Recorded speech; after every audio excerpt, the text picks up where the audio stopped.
It is good to come together for the purpose of co-creating. Do you agree? Yes. You're knowing what you are wanting? Yes. Moves about a bit, yes. Would you say that your desires always feel fresh and frisky? Yes. Would you say that the idea of a new desire just breathes life into you? Yes. Even those desires you've had for a while that haven't manifested, you still feel that way about those? Liar, liar, pants on fire. Well, we're just wanting you to notice that when you want something that you believe, then, oh, that desire is so sweet. Wanting it does give you a fresh new lease on life. But when you want something that you have been wanting, and been wanting, and been wanting, you want something to come, someone to come, something to happen, or something not wanted to go away. When you have a desire and it has been taking its time, decades, then because accompanying your desire is doubt or disappointment or fear or worry, when you have those feelings, then you cannot say that your desire feels frisky. In other words, desire, when there is no resistance within you on the subject, is so life-giving. That's what passion is. That's what enthusiasm is. But desire that is accompanied by those negative emotions that feel doubtful, then that means there's resistance in the mix. And that resistance, in the same way that it makes you not feel good, is a hindering factor. In other words, you cannot receive what you want if your dominant vibration is one of its opposite. And every subject really is two subjects, isn't it? There's what is wanted and lack of it. And it is important to notice that when you really, really want something, on the other end of it is an awareness of a really, really absence of it. In other words, when your life has caused you to ask and ask and ask and ask, you manage, without knowing it often, to parlay that asking into such a powerful place that at the same time, there is an awareness that is possible, that is an equal opposite to that. In other words, if someone called you on the telephone and said, hello, you don't know me. I'm just calling to tell you I'm never going to call you again. You would say, okay. But if someone you really cared about were to say that to you, you wouldn't say, okay. You would feel strong negative emotion. When the desire is active within you, its opposite feels much stronger. How does this sound? Can you hear us all right? It's a bit booming. Maybe you could back it off just a little bit. Of course, we're always very quiet during the sound check. What do you think now? No change at all. Maybe it's the wrong knob. It is that one over there. Try them all. There is a place waiting for you in the non-physical. You know that you started as non-physical. Now really, can't you do something about that? It's becoming worse. What do you think? Crank it down just a little bit. Just a little bit. That's better. That's much better. That's much better. Can you still hear? Okay. We're going to be together a long time today. Before you came into these magnificent physical bodies, you were only source energy. And when you were only source energy, there was no resistant vibration because there was no contradiction to understanding your worthiness, to understanding your value, to understanding your desire. There was only one pure offering, no split energy. But as a part of your consciousness came into this physical body, now there is the potential for two vibrational relationships going on. And in fact, you knew that would be the case. It's why you wanted to come forth. You wanted to be expressing here in the physical. You wanted the variety and contrast that surrounds you to evoke from you new clarity about new desire. What could be better even still? So as a part of your consciousness came forth into this physical body, now there are two vibrational aspects to you. Because when you came forth into this body, all of you did not come. The non-physical part of you, the source of you, sometimes you call it the soul of you, remains non-physically focused. And so, as you are non-physical and physical, the vibrational aspects of those two vibrational vantage points are playing off of one another all of the time. And that's what your emotions are. When you feel elation, all it means is, and it's a lot, it means that whatever you're focused upon in this moment, usually an attitude of appreciation or strong interest in something, love, when you are focused upon something that you are appreciating, in that appreciation, there's no resistance in your vibration. So the vibrational relationship between the physical you and the non-physical you is one that is united. You are blended. You are tuned in, tapped in, turned on. You have closed the gap between you, and you are in sync with who you are. Some call it enlightened. Some call it higher energy vibration. We call it allowing the wholeness of who you are as compared to resisting some of who you are. So while you're in this physical body, you intended to come forth and explore the variety, knowing that sometimes you would go beyond the comfort of alignment into more severe resistance for the purpose of coming to new decisions about what is wanted, because you never know more clearly what you do want than when you're exploring some of what you don't want.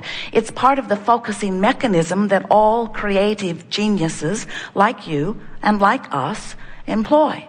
So here you are in your physical body, exploring contrast, knowing what you don't want. And every time you explore, just like choosing from a buffet, when you know what you don't want, you send an equal and equivalent rocket of desire of what you do want. And here's something that most physical friends don't know. When that happens, the source energy part of you, the inner being part of you, the non-physical soul source part of you, rides that rocket of desire and holds it right where you last requested it to be, as a sort of benchmark, as a guiding light, as a vibrational frequency of expansion for you to now tune to. Some think that in your source energy perspective that you are as expanded or evolved as will ever be. That's not the case at all. It's why you came forth into the physical. So then some say, well, if I'm in physical form as an extension of source, then is this as far as I intended to be? And we say, not at all, because out of this, you're sending rockets of desire for further requests, and the source within you is holding them as the guiding light, as the newfound standard by you out here on the leading edge of who you really are.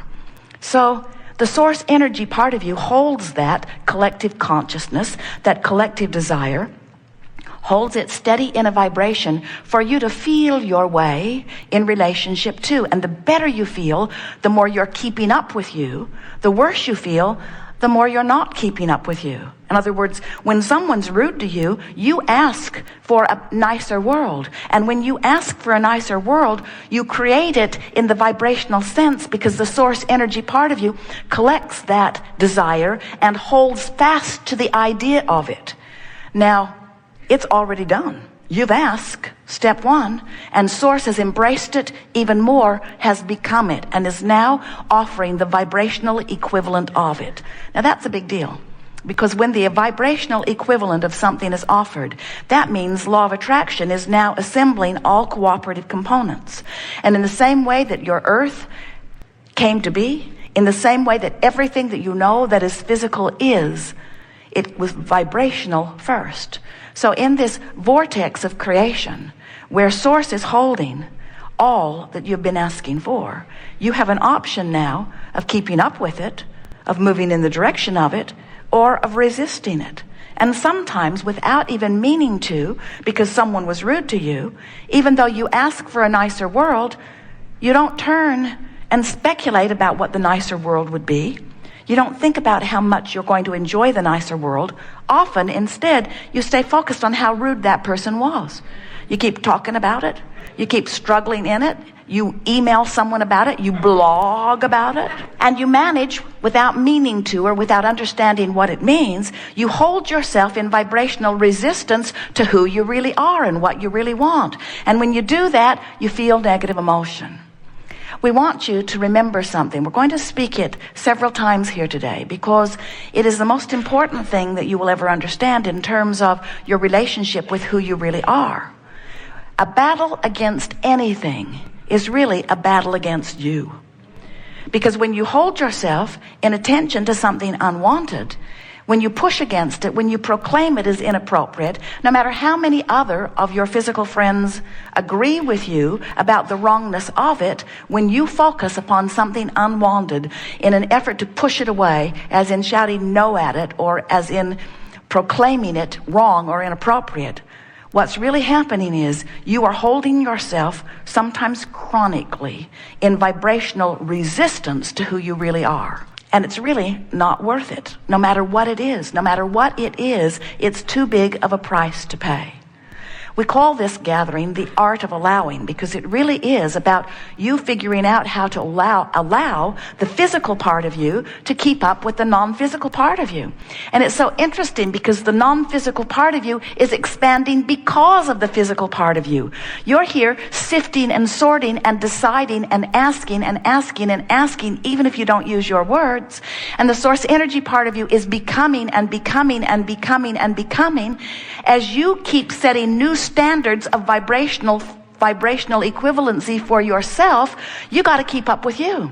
And that's why, as time goes by, the longer that most people live in their physical bodies, the worse they begin to feel, because life keeps calling them forward. But as life calls them forward, they use one excuse after another not to go. So the art of allowing is about letting go of more and more of those excuses. There is a chair here, is a chair right here, is a chair right here, is a chair right here, there's a chair right here. You see, sometimes even we cannot be heard. If you are not a vibrational match to what you're asking for, you cannot hear, even when it is happening in a very loud way. Does anyone have a chair next to them? There are chairs all over the room. You'll be so much happier sitting. So as you are here in these physical bodies, constantly expanding into more, we see it as our value to you to help you figure out how to keep up with you. And the best way of explaining this to you is that here you are as source energy, and law of attraction is gathering all cooperative components of what you are asking for. In other words, everything that you've been asking for has been vibrationally assembled. And from our point of view, which is worth listening to, it is done. Once it is vibrationally done, it is done because the cooperative components are being assembled. Now, the question that you might want to ask yourself is, am I a cooperative component? And the answer is, well, how do you feel? If you feel worried, you're not. If you feel ornery, you're not. If you feel frustrated, you're still not. If you feel hopeful, you're on the verge of being cooperative, but you're still not all that cooperative. But in hope, if you get close enough to this vortex, which is about where hope is, the vortex will take you in and show you something that will make you believe. So this gathering will be primarily about you figuring out how to be a more cooperative component to who you've already become. You see, as you are the creator of your reality, the creator of your reality. Do you get what that means? It doesn't just mean you're the creator of the car in your garage, although you are. It doesn't only mean you are the creator of the money in your bank or mattress, although you are. You are the creator of you. You are the creator of you in your reality. You're the creator of you and how you feel, how your body feels. You are the creator of your point of attraction.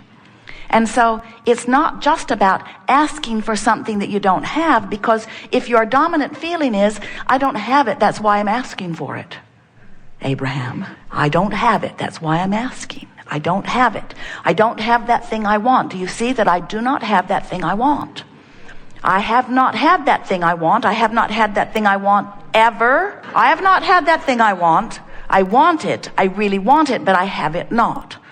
I have it not, I have it not, and I do not like having it not. I want it, but I haven't got it. Abraham, do you hear me? I haven't got it. I haven't got that thing I want. I don't have it. I don't have it, and I don't like not having it. And there are a lot of us who don't have it. There are a lot of us who don't have it. I don't think it's fair that we don't have it, and it's even more unfair that they have it. Those others over there have it, and we don't have it. We've joined a group. Those who don't have it, who want it. And we want you to realize that as long as your chronic attitude or mood or perspective is the absence of something that you want,